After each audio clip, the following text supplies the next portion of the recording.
Oh, there guys, it's Justin here again.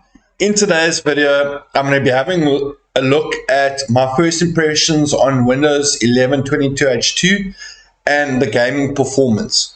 So just first off the bat, just to show you, whenever I have installed Windows 22H2, OS build 22621.521.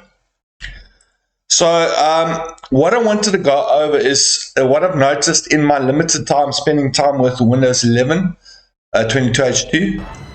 And let me just put this on pause here. So I don't have an RTX card. I don't have a super high-end system. I've got a Dell G15 i5 10200H with a GTX 1650 mobile with dynamic boost, which I suppose boosts performance a little bit. But before I press play here, one thing that I've noticed, and also a lot of my viewers have been complaining to me about, is that the GPU usage, it ranges from anywhere between 97% and then quite often it will go down to 80%, sometimes even 75%. And the CPU usage would be quite high because obviously this is quite a CPU intensive game. So the one thing I have noticed, and I don't know if it's just because of Microsoft Direct Storage, I'm not too clued up on that. I was looking forward to it, but as far as I know, the first implementation now is going to be in Forspoken. But let me just press play here. If you look at my gameplay here, and first and foremost, OBS makes me lose like maybe 2 or 3 FPS now, which is quite cool. Yeah, OBS is working so much better in Windows 11 22H2. But one thing you'll notice here is that the GPU usage never drops.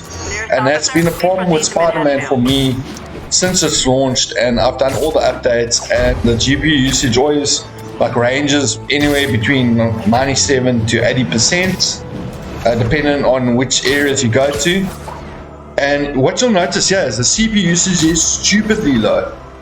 So my thoughts on that is either I've got high settings for my shitty rig, so therefore my GPU is the bottleneck, but I'm getting the exact same performance I was getting previously. The only difference is now that I'm using Windows 11, and in every game that I've played so far, the CPU usage ranges from 4 to 10%, which is insane.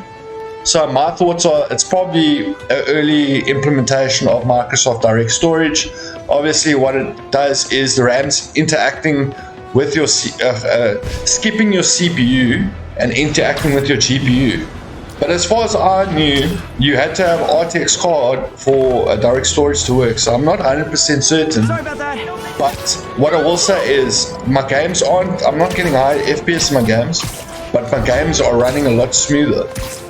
And I'm getting less stutters in games, and yeah, it's just a better gaming experience so far. And also when I record my games, I notice that I'm losing less FPS, which is always quite a good thing. But yeah, so I think Windows 11 22H2 it definitely has sorted out the GPU usage problem with Spider-Man. Although I said that now and it literally just dropped to 84 for a second. But yeah, so far the gaming on Windows 22H2 looks pretty solid. It is a bit of a hassle in terms of the added security and the setup. The setup has taken me quite a long time.